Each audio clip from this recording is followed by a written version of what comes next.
दोस्तों, आज की कहानी एक ऐसे शैतानी छलावे की जो कि अपने छल की वजह से बहुत सारे लोगों की जान ले चुका है और उन सभी लोगों की आत्माएं आज भी उस छलावे की शक्तियों में कैद हैं।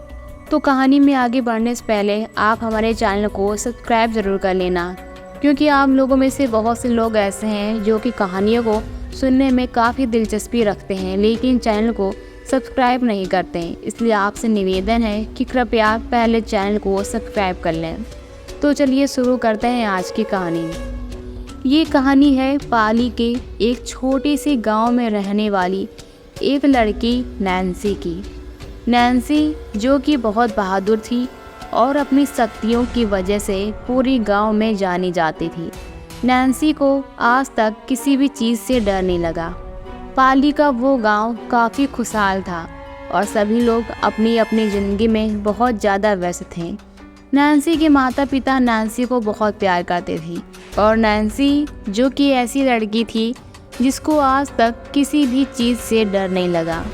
लेकिन एक दिन अचानक से उस गांव में कुछ ऐसा होता है कि जिसकी वजह से पूरे गांव में खलबली मच जाती है। पाली का वो छोटा सा गांव काफ़ी खुशहाल था, लेकिन एक दिन उस गांव में एक ऐसी घटना घटती है कि जिसके बाद तो मानो सभी लोगों की ज़िंदगी ही बदल गई हो।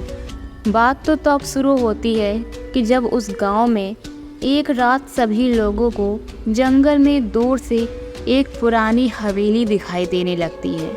आसपास के सभी गांव वाले उस आसपास की जगह को बहुत अच्छे से जानते थे, लेकिन जब उन लोगों को अचानक से जंगल के रास्ते ही एक हवेली दिखाई दी जो कि देखने में बहुत ज़्यादा डरावनी लगी, तो सभी गांव वालों में खलबली मच गई कि ये हवेली इतने सालों से यहाँ पर नहीं थी, तो आखिर ये अचानक से हवेली यहाँ पर कैसे आ गई। कुछ लोगों ने इस हवेली को छलावे का नाम दिया, तो कुछ लोगों ने बोला शायद ये हमारा वहम हो, क्योंकि ये हवेली पहले से ही यहाँ होगी और हो सकता है कि हम लोगों ने इस बात पर कभी ध्यान ना दिया हो। लेकिन गांव वाले इस बात से बेहद हैरान थे कि आखिर ये हवेली यहाँ पर अचानक से आई कैसे। एक दिन गांव का एक आदमी उस हवेली के अंदर जाने के लिए तैयार हुआ, क्योंकि वो जानना चाहता था कि आखिर ये हवेली यहाँ पर आई कैसे और आखिर इस हवेली के अंदर क्या है।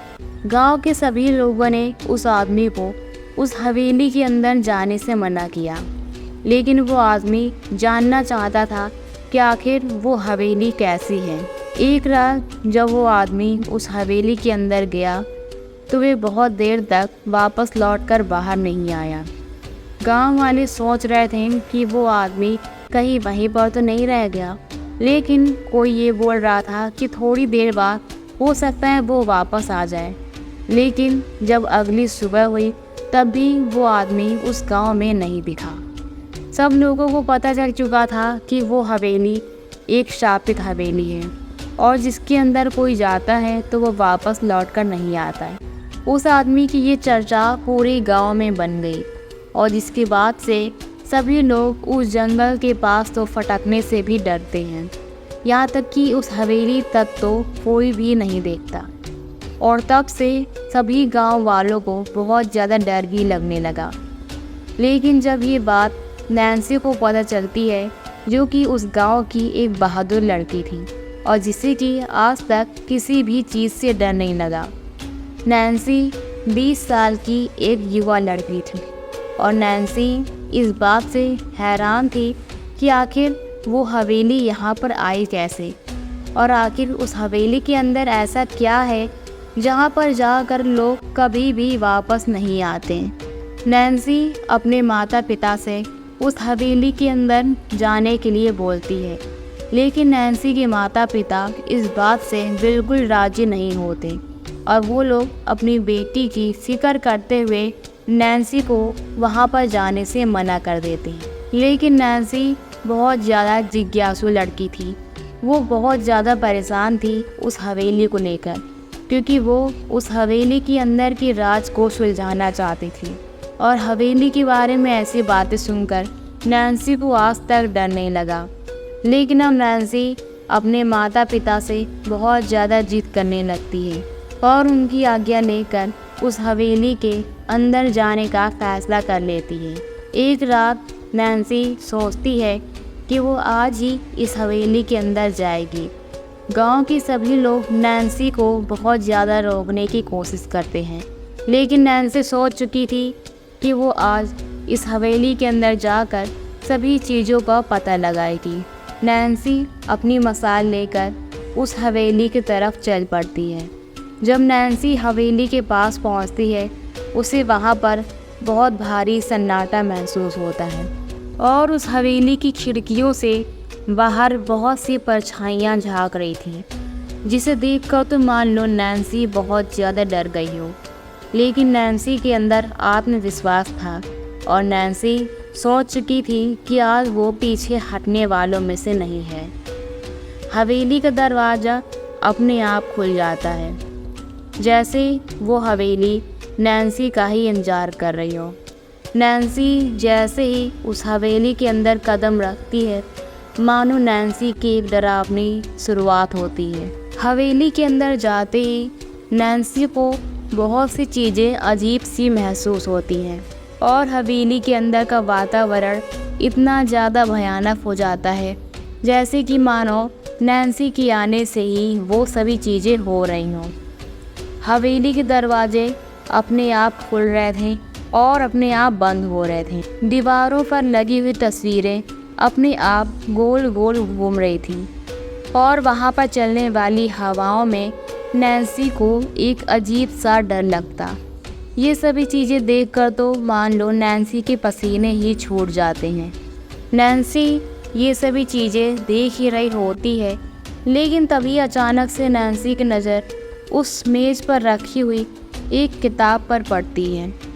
नैन्सी जैसे ही उस किताब को उठाती है, उस किताब में भयानक चित्र और शैतानी मंत्र लिखे थे। किताब को छूते ही हवेली के अंदर एक शैतानी छलावा प्रकट होता है। ये छलावा एक दानवीय शक्ति है, जो कि उस हवेली के अंदर आए हुए सभी लोगों की आत्माओं को अपनी शक्तियों का गुलाम बना लेता है। वो छलावा बार बार नैन्सी को भ्रमित करने की कोशिश करता है, लेकिन नैन्सी बार बार इस भ्रम से बाहर निकलने की कोशिश करती है, लेकिन आखिरकार नैन्सी उसके भ्रम जाल में फंस जाती है और नैन्सी को इससे बाहर निकलने का कोई रास्ता भी नहीं दिखता। नैन्सी अचानक से अपने आप को पूरी हवेली के अंदर बंद पाती है, जहां उसे समय का कोई अंदाज़ा नहीं रहता। हर दिन और रात उसके लिए एक चुनौती लेकर आता है। शैतानी छलावा नैन्सी को पूरी तरह से अपने जाल में फंसाने की कोशिश करता है, लेकिन नैन्सी की सहन शक्ति और उसकी अच्छाई उसे कमज़ोर नहीं होने देती। नैन्सी इन सभी चीज़ों को ना सोचते हुए हवेली के हर कोने कोने में जाती है। कोई ना कोई जगह से ऐसा सुराग मिलता है कि जिससे नैन्सी को पता चल जाता है कि वो पहली लड़की नहीं थी।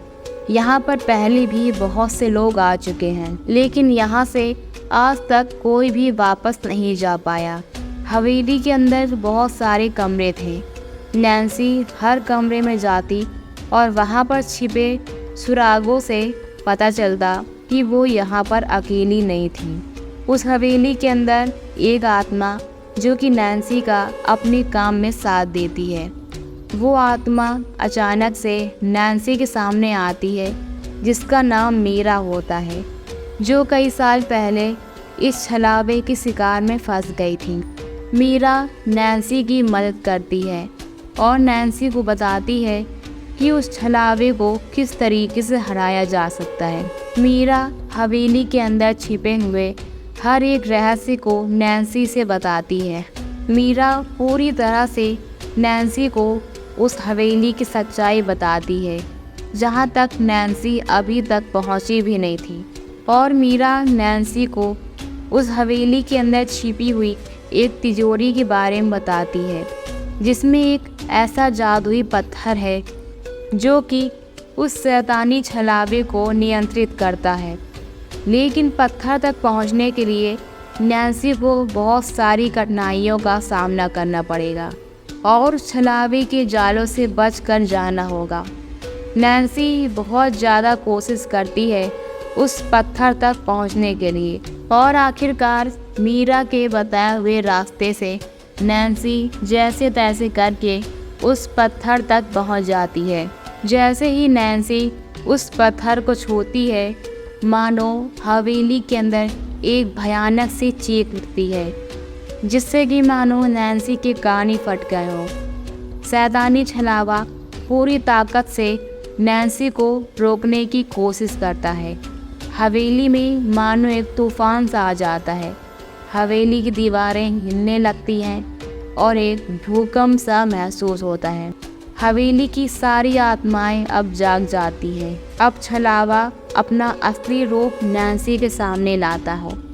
ये एक भयानक राक्षस के रूप में होता है, जिसको देखकर नैन्सी के बहुत तेज से पसीने छूटने लगते हैं। उस छलावे के पास मानो अनगिनत शक्तियाँ हों, लेकिन नैन्सी भी अपनी शक्ति पर अड़ी रहती है और उस जादुई पत्थर से उस छलावे को मात देने की कोशिश करती है।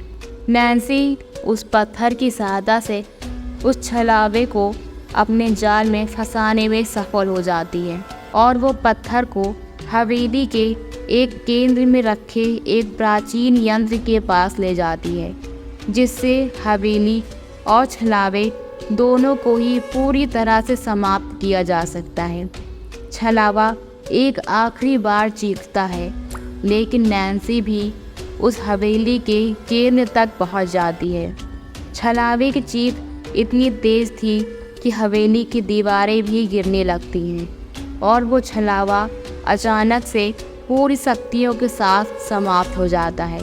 हवेली में बहुत भयंकर तूफान आने लगता है, मानो जो कि नैन्सी को अपने साथ ले जाना चाहता हो।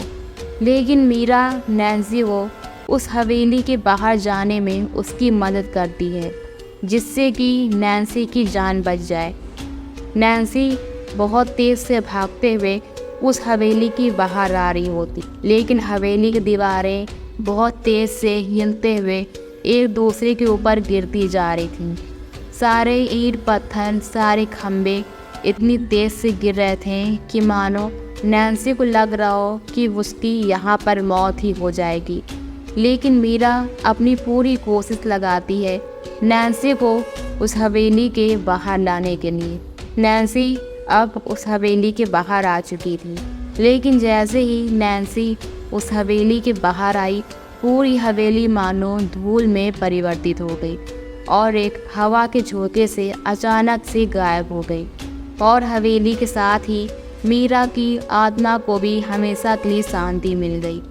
गांव के लोग उस हवेली के डर से पूरी तरह से मुक्त हो जाते हैं और नैन्सी ने अपनी जान पर खेलकर पूरे गांव वालों की जान बचाई और उस हवेली के रहस्य को भी हमेशा के लिए गायब कर दिया। हवेली के नष्ट होने के साथ ही गांव में एक बार फिर से वही पहले वाली शांति लौट आती है और नैन्सी भी अपने परिवार के साथ खुशी खुशी उस गांव में रहने लगी। इस तरह से नैन्सी ने पूरे गांव को एक भयंकर शैतानी छलावे से बचा लिया। तो दोस्तों, आपको आज की हमारी ये कहानी कैसी लगी? अपनी राय हमें कमेंट बॉक्स में ज़रूर दीजिए। साथ ही ऐसी डरावनी कहानियों को सुनने के लिए हमारे चैनल को सब्सक्राइब करना बिल्कुल ना भूलें। और अगर आपको हमारी आज की कहानी पसंद आई हो तो कमेंट बॉक्स में यस ज़रूर टाइप करेंगे। फिर से मिलेंगे एक नई और डरावनी कहानी के साथ। तब तक लिए बाय।